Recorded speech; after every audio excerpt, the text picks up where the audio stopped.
My name is Laura O'Donnell. I'm a retired Chicago police lieutenant, and I am one of the over 22,000 survivors of the 2017 Route 91 Music Festival in Las Vegas. I spent over 24 years serving some of the most violent areas of Chicago. I'm accustomed to seeing people on their worst day. I've witnessed numerous crime scenes, gunshot victims, and even people taking their final breath. Yet nothing could have prepared me for October 1st, 2017, the day of the deadliest mass shooting in U.S. history. We all know what happened that night. However, I'd like you to hear it firsthand. My husband, best friend, coworker, and I, all Chicago police officers, along with my sister-in-law, who's a nurse, traveled to Las Vegas to attend a 3-day country concert. On the last night, at 10:05 p.m., the unimaginable and indescribable chaos began. We heard a pop, pop, pop, at first thinking it was fireworks, but then a few seconds later we heard it again, and we knew it was gunfire. My husband pushed us all to the ground, and he laid his body over ours. As you can hear the bullets hitting the ground, and screams surrounded us. When the shooting momentarily paused, we tried to escape, but encountered a bottleneck of people. As more gunfire erupted, we were separated from my friends. We dropped to the ground, but realized the risk of getting trampled. With the gates being locked, people started climbing 8-foot fences, desperate to escape. As police officers, we're trained to seek cover when under gunfire, but the only protection was these metal bleachers. Bullets struck them, echoing with a ping, ping sound, while the smell of burning food filled the air as rounds hit the metal grills in the concession stands. Through a slot of the bleachers, I watched my husband move cautiously through the venue, urging people to drop everything and go, while checking on those lying on the ground amid hundreds of bullets. I feared he might get hit and die right in front of me. When you're in a fight or flight response, your body shuts down everything that's not essential. Things seem to move in slow motion, and it's difficult to process anything. However, I remember thinking, how can this still be going on? How can someone still be firing rounds? I also remember trying to think of the last things I said to my 3 children, my twin, and my younger sister. I had thought I might die, and I had hoped that I told them I loved them. When the shooting finally stopped, I have no memory of the minutes that followed as we passed the medical tent.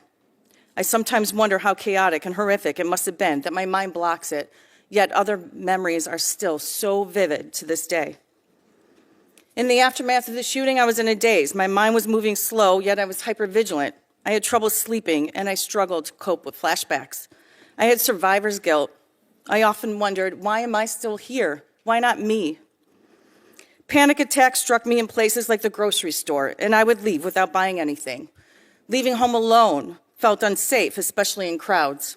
I wanted some control of my normal life back, so I returned to work, but it was challenging.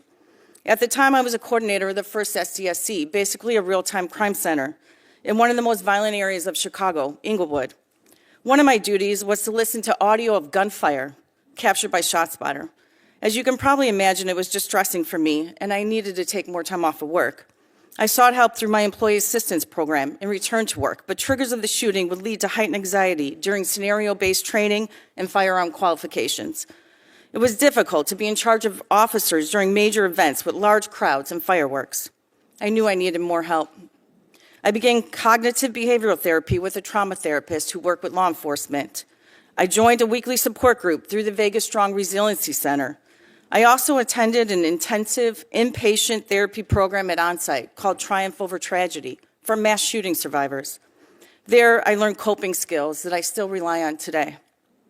7 years later, loud noises, crowded places, outdoor concerts, just to name a few, still activate me. To give you an example, a coworker once invited me to a Cubs game, and this is how it plays out in my mind. It's an outdoor venue. It's going to be crowded. Will I be sitting near an exit? I'll make sure to wear gym shoes in case I need to run.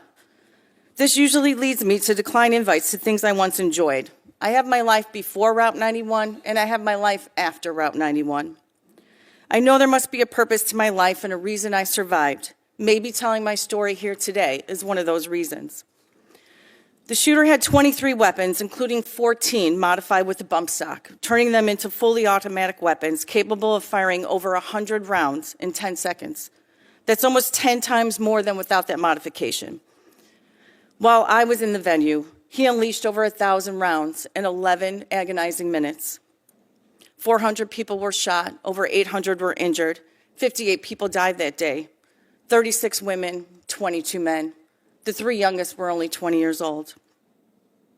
I believe that if the shooter did not have a bump stock, more people would have escaped, less people would have been injured, and of course, less would have died. Every day, I think of those people who lost their lives. Do not let these lives be forgotten.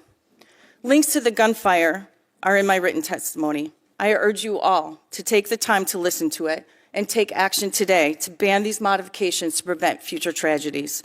Just last week, Chicago police officer Enrique Martinez was killed in the line of duty by a firearm modified with a switch, making it fully automatic. There's no good reason to turn a semi-automatic weapon into a machine gun. Despite my progress, the scars from October 1st, 2017 continue to impact my life. It's a day that I will never forget. It will never be forgotten by the 22,000 survivors or the family members of those who died. I hope you honor their memory, as our lives will never be the same. Thank you. Thank you, not only for your testimony about that horrible day in your life, but for your service as a police officer in Chicago. It's not an easy assignment, and I respect the fact that you did it for over 20 years.